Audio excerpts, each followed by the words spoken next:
My boss, Mr. Sterling, wasn't just a boss. He was a storm cloud in a $1,000 suit. A man so intimidating, he once made a ficus plat wilt just by glaring at it. People whispered that his stare could curdle milk, and his heart was made of something harder and colder than diamond. He moved through the office like a ghost, leaving only a trail of expensive cologne and unspoken pressure. His approvals were rare, praise was non-existent, and his criticism was delivered with the precision of a scalpel. So you can imagine my sheer terror when I accidentally sent him a message meant for my sister, a raw, vulnerable, tear-stained confession. I spent the next hour planning my escape to a country with no extradition treaty, convinced my career was about to be obliterated. But when he called me into his office, it wasn't to fire me. What he did next, well, it changed everything. To really get the depth of my panic, you have to understand the legend of Damian Sterling.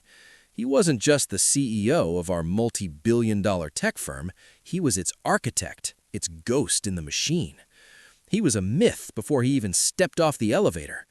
New hires got this unofficial briefing in the break room, hushed warnings about his standards, his temper, and his almost supernatural ability to spot a flaw from 100 paces. I remember my first week. I was a junior data analyst, tucked away in a corner cubicle, practically invisible. He strode through our department, flanked by two grim-faced VPs, and the entire floor fell silent. Not just quiet, silent. The kind of silence that has weight, where you can hear your own heart hammering against your ribs. He didn't say a word, just scanned the room with those piercing gray eyes that seemed to see your Q3 projections and your deepest insecurities. He stopped by a senior manager's desk, pointed a single elegant finger at a chart and said, "That's wrong." He didn't even raise his voice. The words landed like ice chips. The manager turned white. The next day, the entire project was overhauled. That was Damian Sterling. He didn't manage people, he calibrated them. For 2 years, my whole professional life was about avoiding his orbit. My job was to find stories in spreadsheets and present them in clean reports. These reports would go up the chain, eventually landing on his desk with my name stripped away, just another anonymous data point. And I was fine with that. I was good at my job, and I found comfort in the order of numbers, which was a huge contrast to the chaotic mess of my personal life. At the time, my life outside of work was a total disaster. I was dealing with the messy fallout of a 5-year relationship. It ended not with a bang, but with a slow, soul-crushing whimper. He'd called my ambitions cute and my dreams hobbies. The breakup left a huge hole in my life that I was trying to fill with late nights at the office and way too many microwave dinners. I felt adrift, my confidence so paper-thin a light breeze could tear it apart. And that was me, professionally invisible and personally imploding on that fateful Tuesday afternoon. I was neck-deep in a complex analysis, my screen a dizzying mess of graphs and numbers. The pressure was on. This report was for the big Q4 strategy meeting that Mr. Sterling himself was leading. My focus was absolute, until my sister, Chloe, sent me a message. "You okay? You've been quiet." And just like that, the dam broke. The floodgates holding back 2 years of suppressed ambition and 6 months of raw heartbreak just burst open. My fingers flew across my phone's keyboard, typing a message to Chloe, a desperate torrent of words I had to get out before I'd spontaneously combusted in my cubicle. It wasn't just a message, it was a novel, a manifesto of misery. I wrote about the breakup, about feeling like I'd wasted my 20s on a man who saw my potential as a threat. I complained about feeling stuck in my career, like a cog in a machine, totally unseen. I even confessed my secret dream of leading a project, of proving to myself that I was more than just cute. "I just feel so small, Chloe," I typed, tears blurring the screen. "It's like I'm screaming in a soundproof room.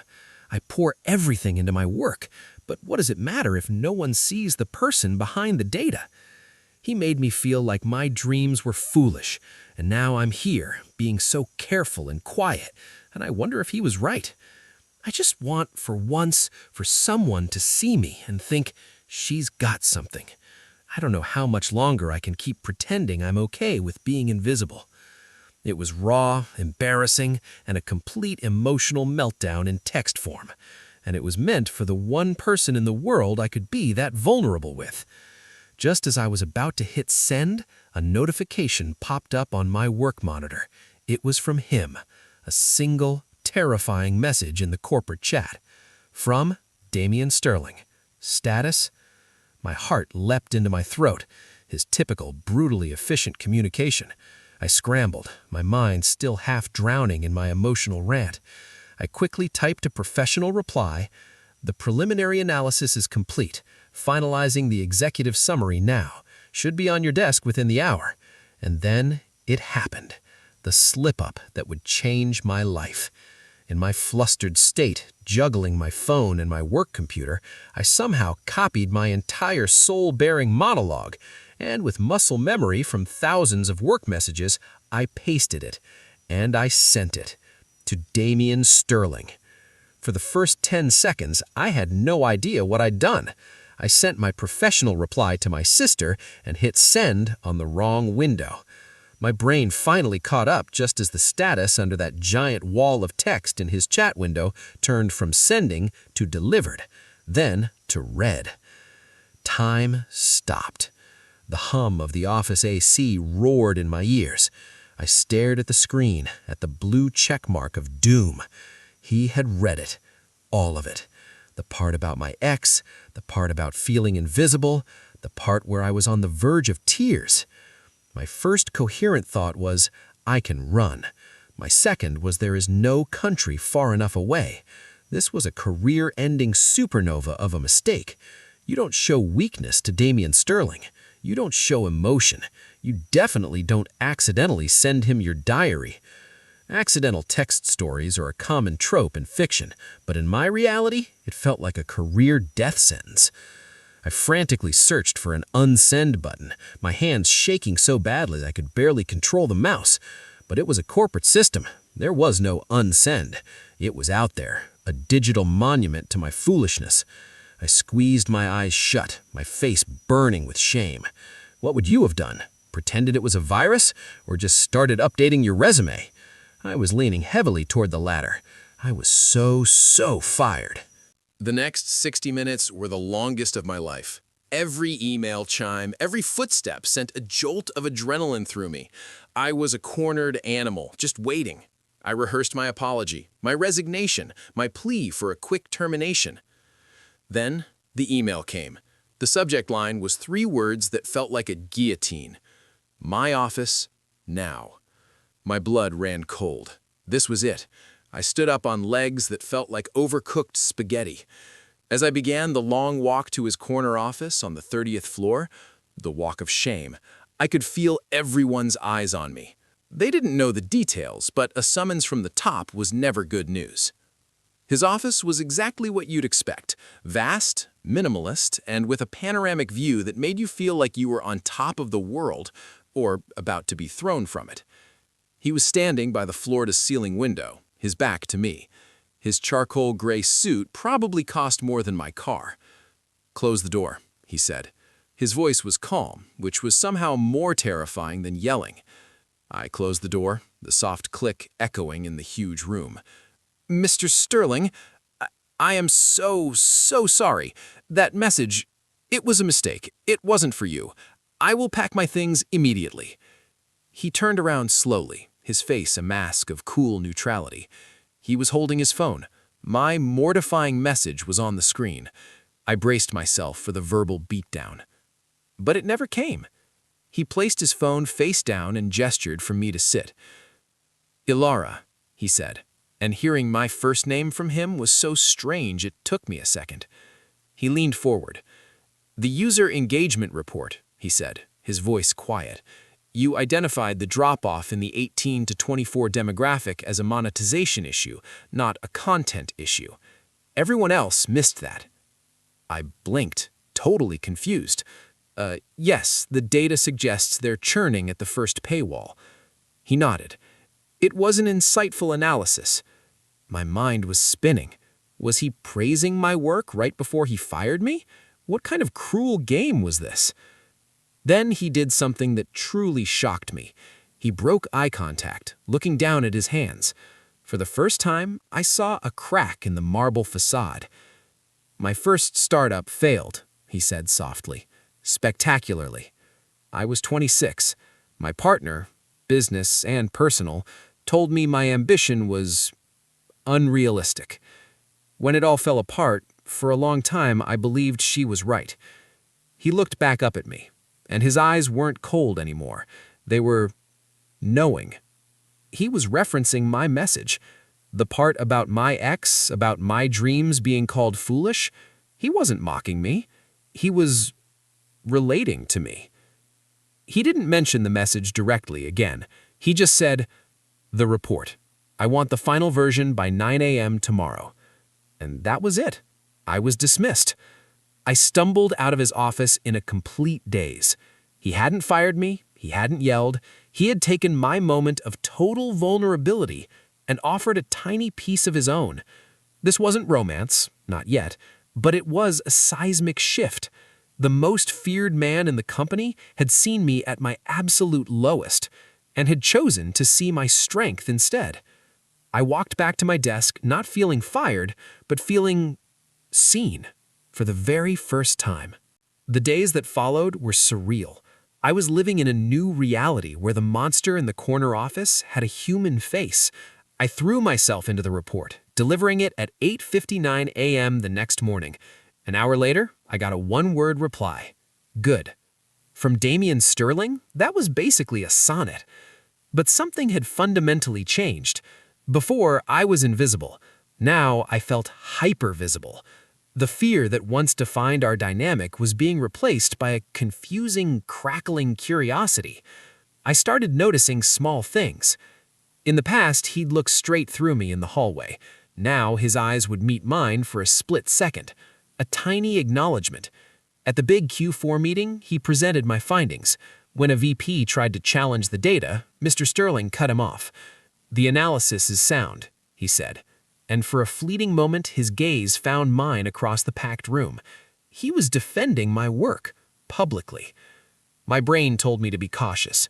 Workplace romances, especially with your boss, are full of peril. But my heart, still bruised, latched on to these small moments. A week later, I was working late when he walked into the break room.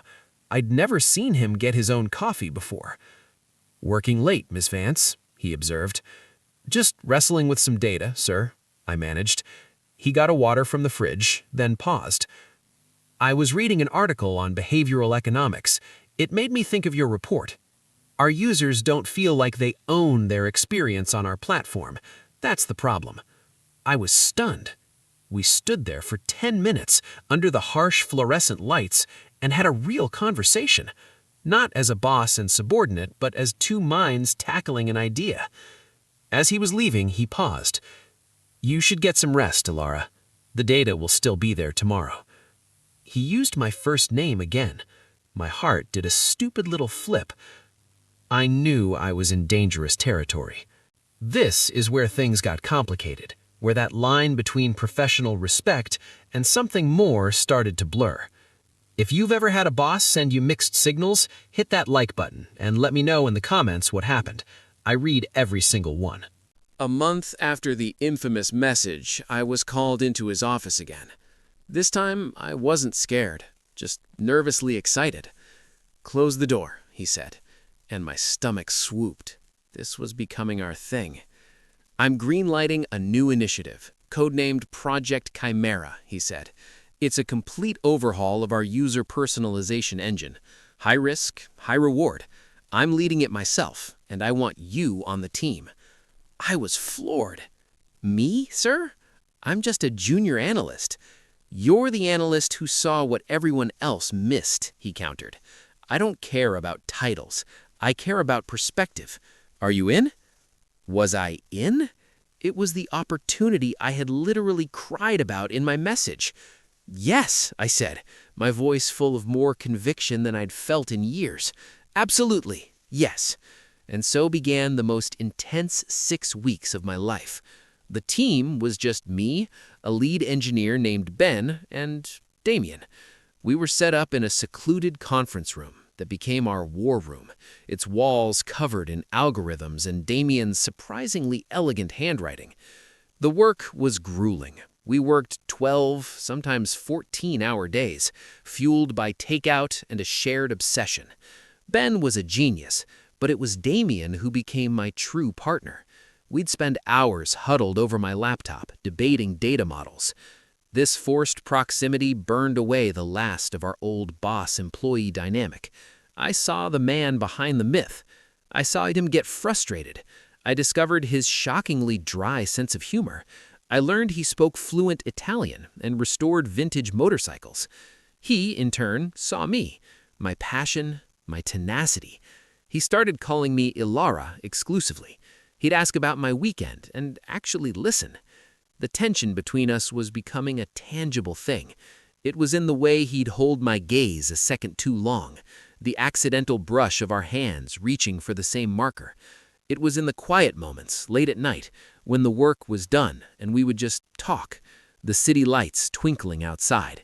He was still my boss, but the lines were blurring into a beautiful, terrifying haze. I felt myself falling, and I had no idea if he was going to catch me.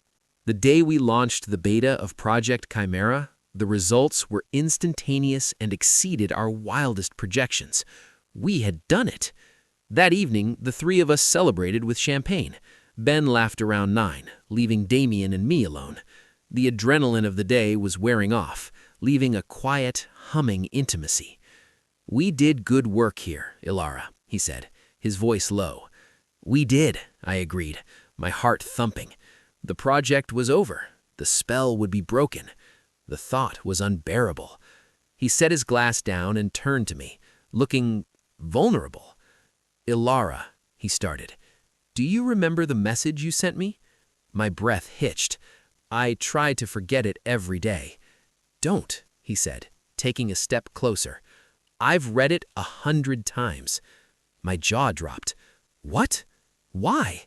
"Because," he said, his gray eyes searching mine, "it was the most honest thing I had read in years. In this company, people build walls. They tell me what they think I want to hear.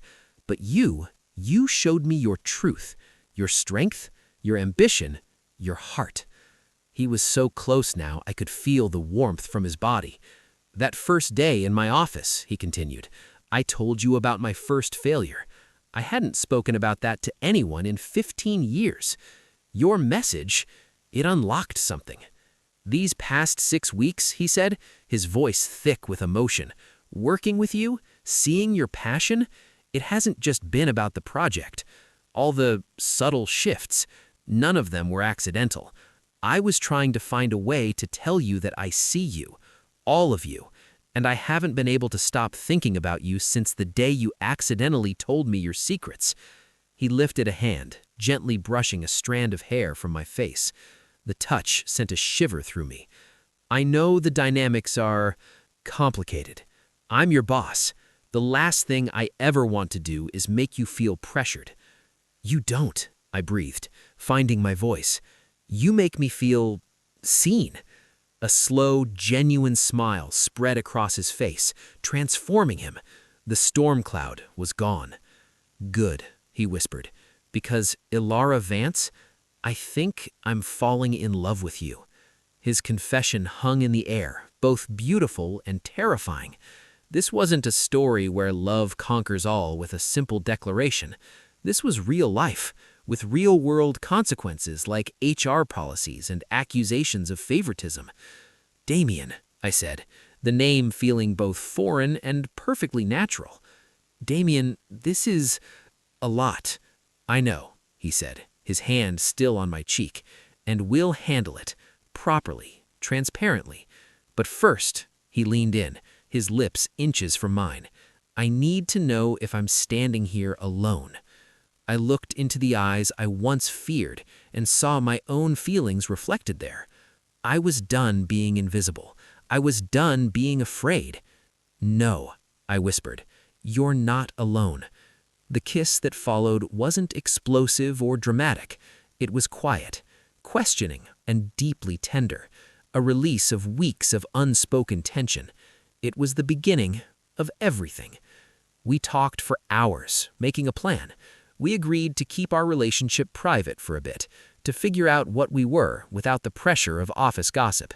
He would speak to HR himself and suggest a structural change to remove me from his direct chain of command, determined to protect my career. The next few weeks were a whirlwind of secrecy and discovery. Our relationship unfolded in stolen moments, clandestine coffee dates, late-night work sessions that were spent talking about our childhoods, and weekend trips out of the city where we could finally just be Damian and Ilara. The change in him at work was subtle, but there. The ironclad control was now tempered with a new warmth. He smiled more. He listened more. The fear he inspired was slowly being replaced by respect. 3 months after that first kiss, Damian, true to his word, restructured the department. I was promoted to lead a new data strategy division, reporting to a different VP, a position I had earned because of Project Chimera. The day it was announced, he and I walked out of the office building together for the first time in broad daylight. As we stepped onto the bustling street, he reached down and took my hand. It was a simple, public declaration. I looked up at the man who was no longer my feared boss, but the man I loved. I thought back to that girl in the cubicle, crying over a broken heart, sure that one mistaken message would be her downfall. It's funny how life works. That moment of accidental honesty wasn't an ending. It was the key. It unlocked a side of him no one knew existed, and in doing so, unlocked the future I had only dreamed of. It turns out, sometimes the most terrifying risks lead to the most beautiful rewards. What do you think? Could a romance like this ever work in real life? Or is it a recipe for disaster? Let me know your thoughts below. And don't forget to subscribe for more stories that break all the rules.